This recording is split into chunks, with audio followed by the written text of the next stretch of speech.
Oh, bist du wieder ein Lärm da draußen her? Das hältst du nicht ausgefahrt. Ah. Da, wo wir beim Thema wären, bestellt man sich Boote so vor. Boote stellt man sich vor, eigentlich als dunkel, es kommt da kein Licht rein. Das heißt, wie du aussiehst, ist eigentlich egal. Das heißt, kannst dich einmal 8 Wochen nicht rasieren und keiner merkt's. Das ist schon einmal interessant und schön. Und das Zweite ist, wenn man sich Boote vorstellt, ruhig. Ah, ist manchmal auch nicht verkehrt. Ja, auf jeden Fall ruhig stellt man sich den Boden vor. Das heißt, ob jetzt da Geräusche, Vibrationen eine Rolle spielen, hat jetzt so noch nicht richtig Eingang gefunden in den Mainstream, sagen wir mal, von Bodenökologie. Da haben sich Leute noch relativ wenig Gedanken dazu gemacht. Das ist neu. Man kann sich aber durchaus vorstellen, dass vielleicht unsere Idee, wie Boden ist, nämlich dunkel und ruhig und die Kommunikation nur mit Chemie, also Volatile zum Beispiel, also Gase, mit denen Sachen miteinander kommunizieren. Vielleicht stimmt das gar nicht. Vielleicht gibt es da unten im Boden eine ganz andere Welt von Geräuschen und Vibrationen, die sich verschiedene Organismen im Laufe der Zeit halt einfach mal zu eigen gemacht haben als Informationsquelle. Zum Beispiel könnte man sich gut vorstellen, wenn es da kracht und scheppert und rumpelt und vibriert und macht und tut, dass das im Prinzip, dass es eigentlich eine Gefahr, ganz allgemeine Gefahr signalisieren tut. Das ist im Boden selten eine gute Nachricht, wenn's da irgendwas rumgekrempelt wird und irgendwo vibriert und irgendwas sich verschiebt. Das ist immer gut, wenn du 'n Pilz bist, wirst auseinandergerobbt. Wenn du Bakterium bist, kommst du vielleicht von ganz anders hin. Es ist eigentlich für keine gute Idee. Das heißt, da rentiert es vielleicht einfach drauf zu reagieren, die Information zu verarbeiten als Gefahr und davon wegzuwachsen oder in 'ne andere Richtung zu laufen.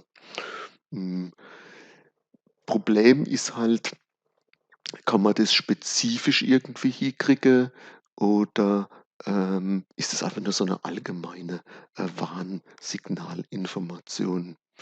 Das ist noch nicht so ganz klar, steht man noch relativ am Anfang, aber ist auf jeden Fall interessant. Alle Geburt kommt da einer rein, quatscht mir dazwischen, das halte nicht aus. Also, Moment, wo waren wir?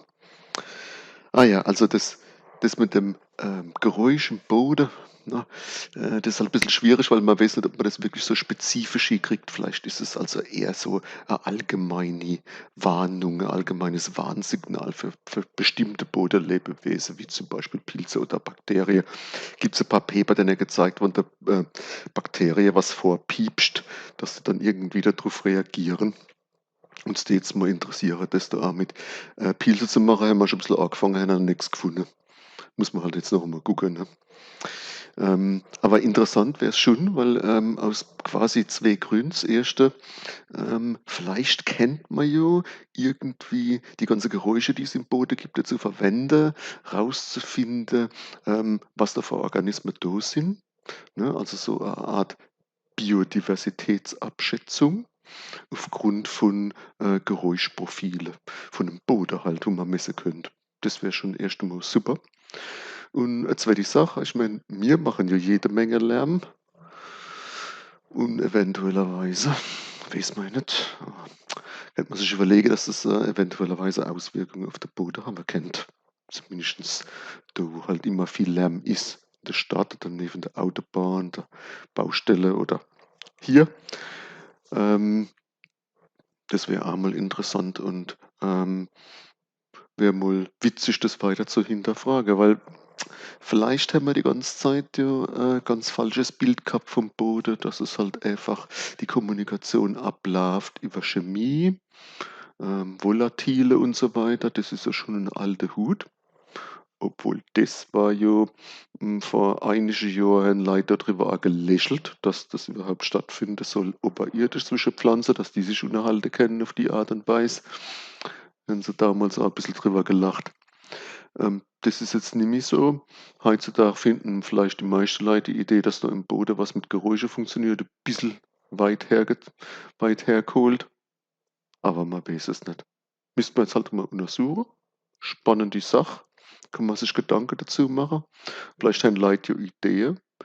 Ähm Interessanterweise ist die Idee in unser Labor wahrscheinlich gekommen durch 'ne Künstlerin. Die hat sich halt, bei uns mal ein paar Mal ins Labor reingesetzt und, war interessant die Interaktion und deswegen sind wir da auch immer nach wie vor interessiert, noch andere Leute, mit solchen Interesse bei uns neu zu holen. Das hat sich auf jeden Fall rentiert, 'ne tolle Idee neigetragen worden.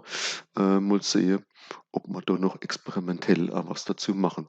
Also, das war's zum Thema Geräusche und Vibrationen im Boot.